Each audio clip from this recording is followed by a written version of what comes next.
Bismillahirrahmanirrahim. So let's discuss Venn diagram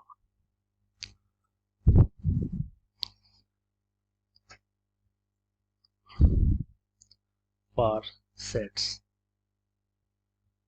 तो इसके लिए सबसे पहले तीन चीज़ें इंपॉर्टेंट जो मैं यहाँ पर डिस्कस कर रहा हूँ फिलहाल स्टार्ट में, कि अगर दो सेट्स सबसेट है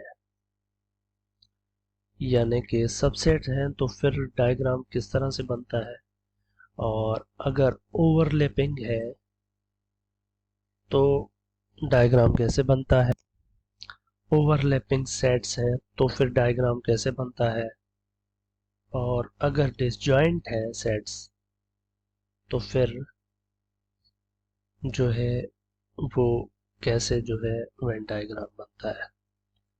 तो इस पर बात करते हैं वन बाय वन। अगर दो सेट्स सबसेट है यानी कि फॉर एग्जांपल आप जो है वो ये कंसीडर करें कि ए जो है वो सबसेट है बी का, तो इस केस में क्या होगा, ये जो ए है ना ये बी के अंदर मौजूद है। इंग्लिश में हम कहते हैं कि ए इज सिटिंग इनसाइड बी, या हम कहते हैं ए जो है वो बी के अंदर कंटेन्ड है, यानी कि ए इज कंटेन्ड इन बी।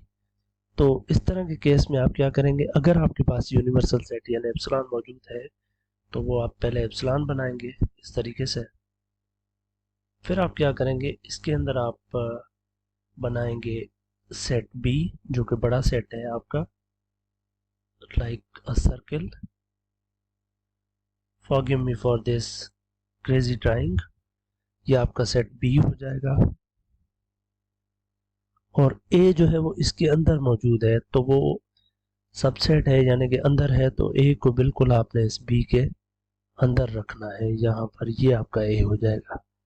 और ये बाहर वाला जो बॉक्स बना हुआ है दैट इज योर एप्सिलॉन, यानी कि ये आपका यूनिवर्सल सेट है।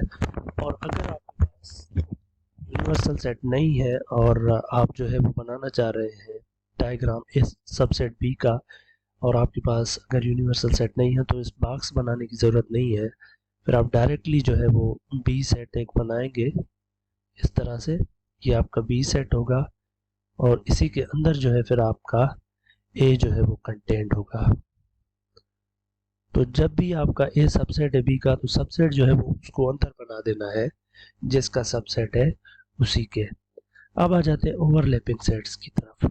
ओवरलैपिंग सेट्स का मतलब है कि ऐसे सेट जो कि सबसेट नहीं है लेकिन ओवरलैपिंग है। वैसे ये भी ओवरलैपिंग है, ए सबसेट बी का जो है ये भी ओवरलैपिंग ही है, लेकिन मैं इस कैटेगरी को अलग से करके डिफाइन कर रहा हूँ। अब फॉर एग्जांपल सेट्स ओवरलैपिंग है, ओवरलैपिंग का मतलब है कि some common elements are there, common elements. For example जैसे ए जो है वो 1 2 3 4 है और बी जो है वो 2 3 4 5 6 है, तो 2 और 3 दोनों में कॉमन आ रहे हैं, तो ये ओवरलैपिंग का एक मिसाल है। फॉर एग्जांपल आपके पास दो ए और बी ओवरलैपिंग सेट्स हैं और यूनिवर्सल भी मौजूद है आपके पास, और आप जो है इनका वेन डायग्राम बनाना चाह रहे हैं, तो आप क्या करेंगे, दोनों सेट्स बनाएंगे इस यूनिवर्सल सेट के अंदर और दोनों के दरमियान एक ओवरलैपिंग पार्ट होगा। फॉर एग्जांपल ये आपका ए सेट है, दूसरा सेट आपका होगा बी जो कि इस तरह से होगा और ये इसको ओवरलैप कर रहा होगा, तो ये आपका सेट बी होगा और ये दूसरा जो पहले बनाया है ये आपका सेट ए होगा। इस तरीके से बनेंगे जब ओवरलैपिंग होंगे सेट्स। ये 2 और 3 जो है ये बीच में यहाँ पर एलिमेंट आएंगे, बाकी ये 1 और 2 इस जगह आएंगे, ये बाकी जो एलिमेंट है सॉरी 2 3 4 इसके बीच में आएंगे, 5 6 इस पार्ट में आएंगे और 1 2 इस पार्ट, इस पर बाद में हम डिस्कस करते हैं। अगर एप्सिलॉन आपके पास नहीं है तो बस फिर डायरेक्टली आप एक बनाएंगे सेट ए और उसके साथ आप एक ओवरलैपिंग सेट दूसरा बना देंगे दैट इज योर बी, यानी ये ए है और ये बी। और अगर दो सेट्स डिसजॉइंट है, डिसजॉइंट का मतलब आपको पहले ही पता है कि उनके दरमियान कॉमन कुछ नहीं, नो कॉमन एलिमेंट यानी जैसे ये है एक्स वाई जेड है और आपके पास बी जो है ए बी सी है, इनके दरमियान कुछ भी कॉमन एलिमेंट नहीं, तो आप इनका फिर डायग्राम अगर बना रहे हैं